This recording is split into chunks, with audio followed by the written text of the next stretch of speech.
ঈদযাত্রার আরও খবর জানাতে কমলাপুর রেল স্টেশনে আছেন সাইফুল রুদ্র, সদরঘাট লঞ্চ টার্মিনালে আছেন সহকর্মী শাহিন আলম এবং গাজীপুরে আছেন সহকর্মী মেহেদি হাসান।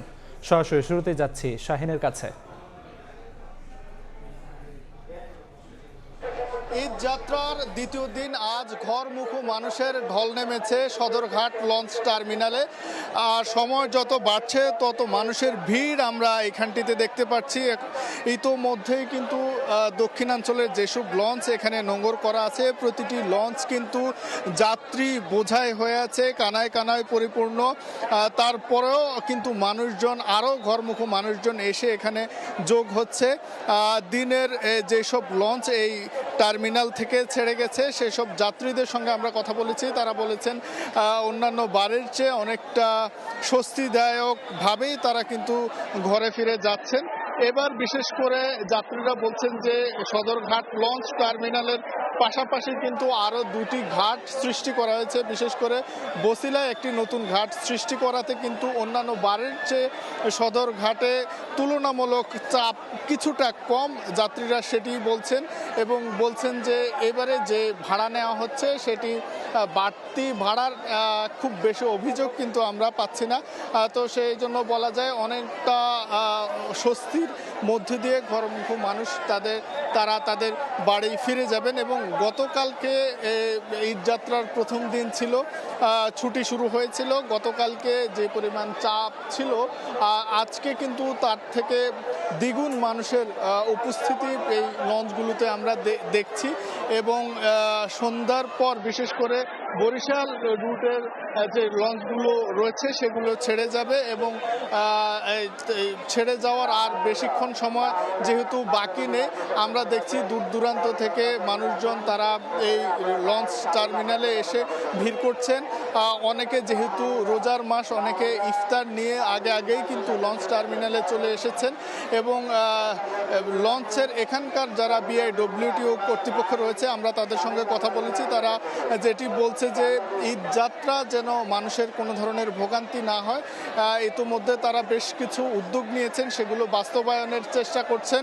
এবং পাশাপাশি যাত্রীদের কাছেও আমরা সে তথ্যটি পেয়েছি, যাত্রীরাও খুব বেশি অভিযোগের কথা কিন্তু তারা বলছে না।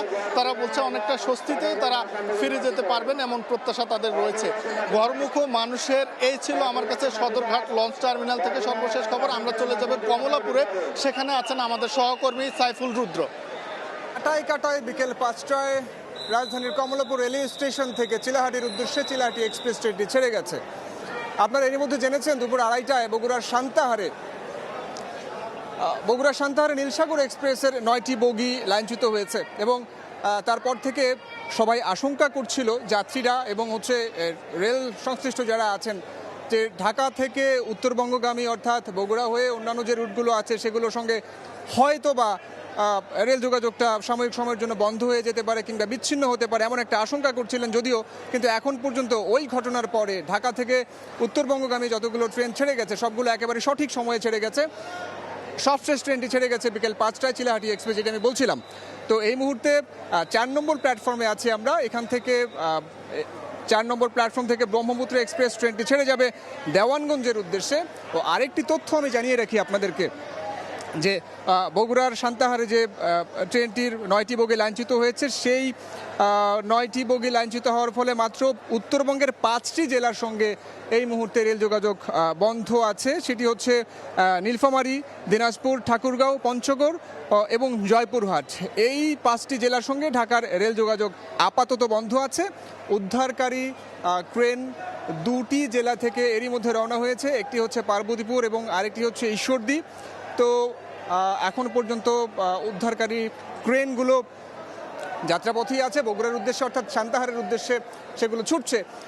পৌঁছানোর পরেই তারা উদ্ধার কাজ শুরু করবেন। এবং রেল সংশ্লিষ্ট যারা ছিলেন এখানে, যাদের সঙ্গে কথা হয়েছে, তারা বলছেন যে উদ্ধার কাজ শুরু হলে আশা করা যাচ্ছে যে খুব দ্রুত সময়ের মধ্যে তারা উদ্ধার কাজটি শেষ করতে পারবেন। এবং যে 5টি জেলায় এই মুহূর্তে ট্রেন চলাচল বন্ধ আছে সেগুলো স্বাভাবিক হয়ে আসবে। তো এই ছিল কমলা।